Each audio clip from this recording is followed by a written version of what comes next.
다니엘서 8장은 다니엘이 두 번째 환상을 보았던 이야기, 그리고 그것이 무슨 뜻인지에 대해서 천사가 들려주는 바로 그 이야기가 기록된 말씀입니다. 다니엘의 이 두 번째 환상은 이런 이야기였습니다.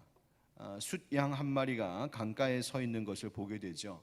그런데 그 숫양이 동쪽, 서쪽, 동쪽, 북쪽으로 막 들이받는데 그 숫양을 아무도 대항할 자가 없었습니다. 자기 마음대로 하고 점점 강해지는 숫양의 모습을 보았습니다. 그런데 잠시 후 이번에는 숫염소 한 마리가 달려드는데 이 숫염소가 숫양을 이겨버리는 겁니다. 숫양은 숫염소와 맞설 싸울 힘도 없었고 오히려 숫염소에 의해서 땅에 던져지고 짓밟히는 꼴이 되죠. 숫염소가 점점 더 강해지고 본래 있던 큰 뿔이 있었는데 그 뿔이 부러지자 그 자리에 뿔 넷이 사방으로 뻗으며 돋아나는 것을 보았습니다. 또 그 가운데 하나의 뿔에서는 또 다른 뿔이 돋기 시작하고 그것이 또 크게 뻗어 나갔습니다. 이것이 강해지더니 결국 하늘 군대의 주제를 하나님을 대적하는 듯한 죄를 짓는 모습, 바로 이것을 환상을 통하여 다니엘이 본 것입니다. 이런 환상을 보는 중에 다니엘은 어땠을까? 오늘 5절 말씀에 보면 이런 구절이 있습니다. 내가 생각할 때에 라고 하는 말이 있습니다. 즉 다니엘이 지금 보고 있는 이 환상의 의미가 무엇일까 생각했다 하는 말입니다. 이때 거룩한 천사들이 이런 일을 보고 서로 대화하는 것을 다니엘이 또 듣게 되는데요, 15절에는 또 이렇게 말합니다. 나 다니엘이 이 환상을 보고 그 뜻을 알고자 할 때에. 그러니까 다니엘은 계속해서 환상을 보고 있으면서 그 환상이 무슨 의미일까 생각했다는 것입니다. 환상의 뜻이 뭘까 알고 싶어 했다는 거예요. 바로 그럴 때 가브리엘 천사가 그 환상의 의미를 해석해 주는 것이 바로 오늘 본문 말씀입니다. 여러분, 하나님께서 다니엘에게 환상을 통하여 당신의 뜻을 계시하셨습니다. 물론 다니엘이 그 모든 것을 다 알 수 있었던 것은 아닙니다. 그 모든 역사를 다 알 수 있었던 것은 아니에요. 그러나 오늘 말씀을 통하여 분명히 우리에게 알게 하시는 것은 하나님께서 이 모든 역사를 다 다스리시는 하나님이요, 그리고 그 하나님 보시기에 의로운 자들에게 반드시 승리와 복을 베풀어 주신다는 이야기를 성경은 우리에게 들려주고 있습니다. 하나님은 지금도 다니엘에게 당신의 뜻을 계시하여 보이신 것처럼 오늘 우리에게도 하나님의 뜻을 알게 하시는 분이십니다. 특별히 하나님의 말씀을 통하여, 성경을 통하여, 선포되는 말씀 통하여, 또 우리 주변에 있는 환경 가운데 일어나는 일들을 통하여, 혹은 누군가의 입을 통해, 마음의 감동을 통해, 때로는 꿈을 통하여서까지도 우리에게 말씀하시는 분이 하나님이십니다. 중요한 것은 하나님의 말씀이 내 가운데 다가올 때에 다니엘이 깊이 생각했다, 그 뜻이 무엇일까 알고자 했던 것처럼 우리도 하나님의 말씀의 뜻이 무엇인지를 알고자 하는 일에 마음을 쏟아야 된다는 말입니다. 그것이 마음의 열정을 이야기합니다.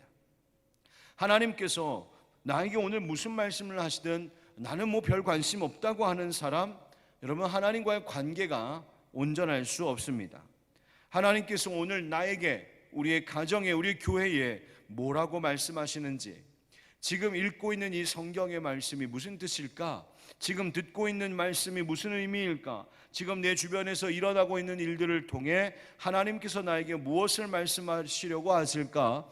다니엘이 깊이 생각했던 것처럼 우리도 그와 같이 깊이 생각하고 그 뜻을 구함이 필요한 것입니다. 하나님은 주님의 뜻을 알고자 구하는 자들에게 알게 하시고 그 뜻을 보이시는 하나님이신 줄 믿습니다. 여러분, 그리고 하나님께서 보여주시는 그 뜻, 그 길 가운데에 인생의 지혜가 있고 하나님의 인도하심이 있지 않겠습니까?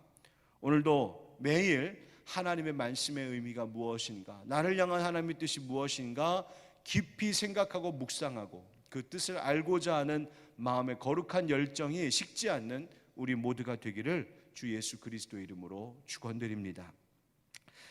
이 환상의 의미가 무엇인지를 이제 알려주라 하시는 하나님의 명령에 따라 가브리엘이 이 다니엘에게 환상의 의미를 해석해 줍니다. 이 환상은 무엇이냐 하면 하나님께서 정한 그 끝, 하나님의 마지막 때에 이 세상에 대하여 하나님께서 분노하셔서 그 일을 심판하시는 때의 일을 보여주고 계십니다. 그런데 여기서 숫양은 누구였을까? 숫양에게 두 뿔이 있었다고 성경이 말하고 있는데, 그 환상 속에서 본 숫양의 두 뿔이란 메대와 바사를 의미합니다. 메대와 바사. 여러분, 메대와 바사 제국, 페르시아 제국이 어떤 나라입니까? 바로 앞서 바벨론을 정복했던, 앞서 느부갓네살 왕 때 그 강력했던 바벨론을 정복한 연합국이 바로 이 메대와 바사이죠. 그 숫양이 그렇게 컸었다는 겁니다. 그런데 앞서 말씀드렸던 것처럼 이 숫양을 감당하지 못하다가 갑자기 등장한 숫염소에 의해서 이 숫양이 던져지고 짓밟히는 일이 있었다고 하죠. 그러면 이 숫양을, 즉 메대와 바사를 짓밟고 던져버린 이 숫염소와 같은 존재는 어디일까? 바로 바사, 페르시아 제국이 멸망하고 그 다음 등장한 헬라 제국을 이야기합니다. 이 헬라 제국이 21절에는 이런 말씀으로 표현이 되는데요, 21절에 보면 그 눈 사이에 있던 큰 뿔은 첫째 왕이라 이렇게 말합니다. 첫째 왕, 바로 헬라 제국의 첫째 왕 알렉산더 대왕을 의미하죠. 그 뿔이 꺾이고 그 다음 네 뿔이 나왔다 22절에 말하는데, 알렉산더 왕이 일찍 죽고 헬라가 네 나라로, 네 개의 나라로, 마치 네 개의 뿔처럼 네 개의 나라로 완전히 분열된 것을 환상으로 미리 보게 하신 것입니다. 23절과 24절 말씀을 읽겠습니다. 이 네 나라 마지막 때에 반역자들이 가득할 즈음에 한 왕이 일어나리니 그 얼굴은 뻔뻔하며 속임수에 능하며 그 권세가 강할 것이나 자기의 힘으로 말미암은 것이 아니며 그가 장차 놀랍게 파괴 행위를 하고 자의로 행하여 형통하며 강한 자들과 거룩한 백성을 멸하리라. 아멘.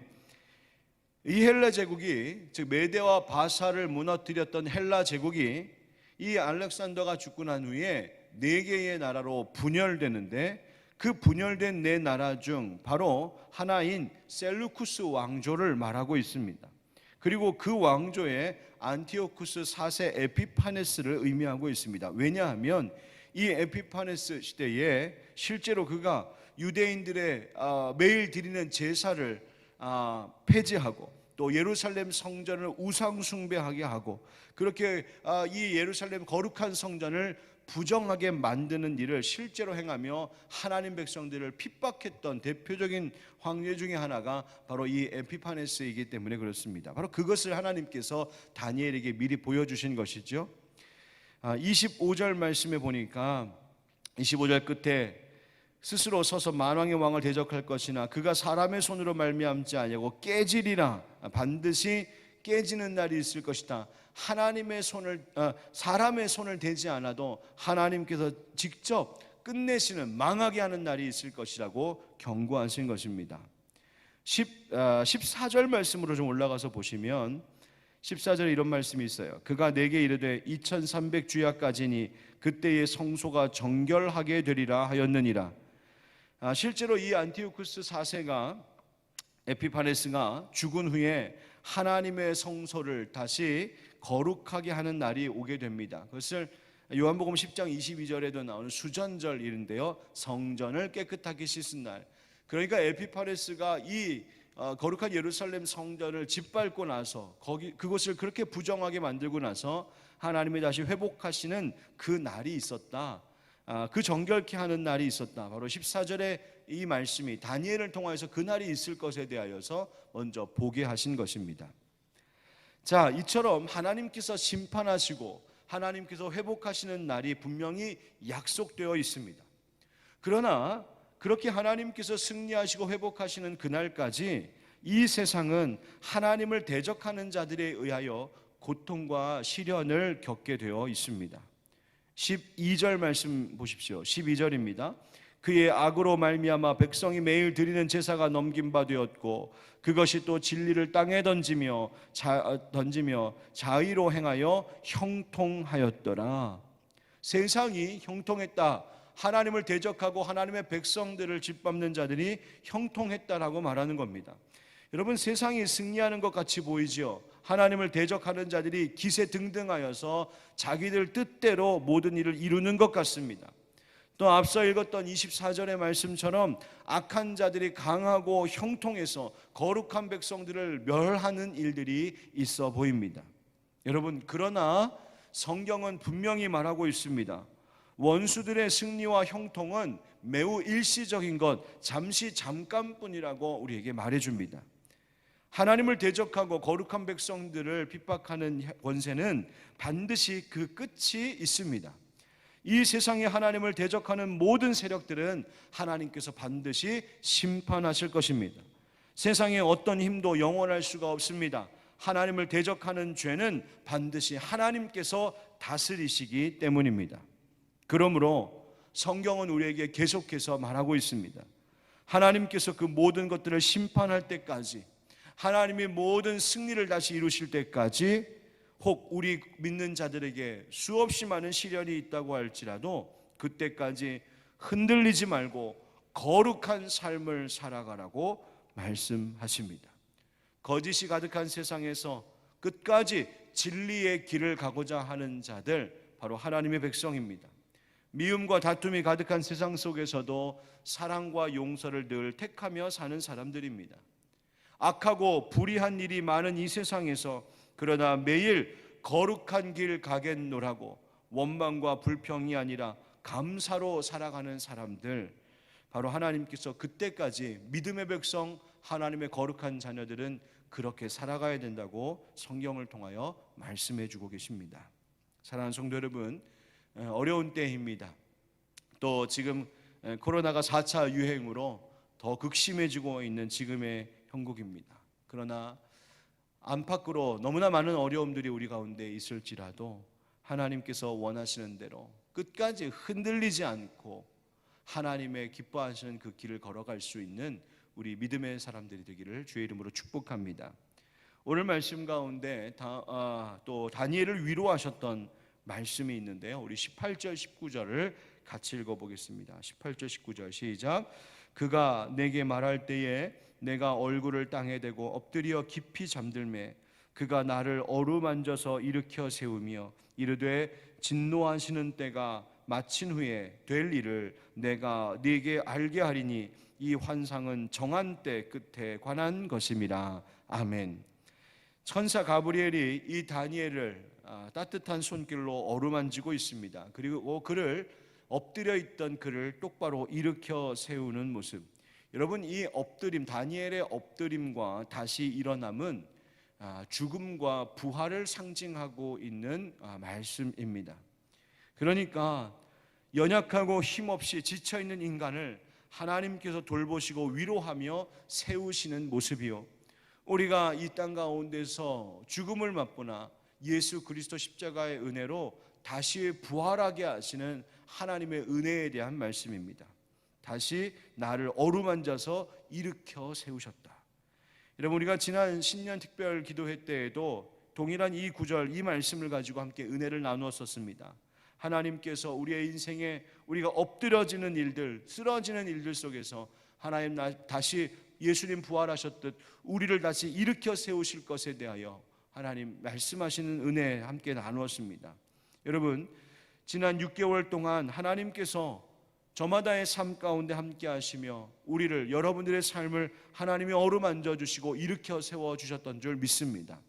이제 남은 6개월 동안 또 우리의 일생의 여생 동안 하나님께서 동일하게 하나님의 가브리엘이 다니엘을 따뜻한 손길로 어루만지며 일으키셨듯 우리의 삶도 이제 남은 여생 하나님께서 따뜻하게 어루만져 주시고 죽은 것과 같았던 우리들을 다시 일으켜 세워 주실 줄 믿습니다. 지금 교회도 잠시 한 주간 동안 좀 문을 닫고 우리가 온라인으로 예배드리지만 하나님께서 다시 문을 여시고 다시 또 일으켜 세우시는 날이 있을 줄 믿습니다. 여러분, 염려하지 마시고 두려워하지 마시고 걱정하지 마시고 오히려 하나님의 말씀 앞에 기뻐하시는 거룩한 길을 끝까지 함께 나아가는 우리 모든 믿음의 성도들, 우리 하늘빛 광성교회의 동역자들 되시기를 주 예수 그리스도의 이름으로 축원드립니다.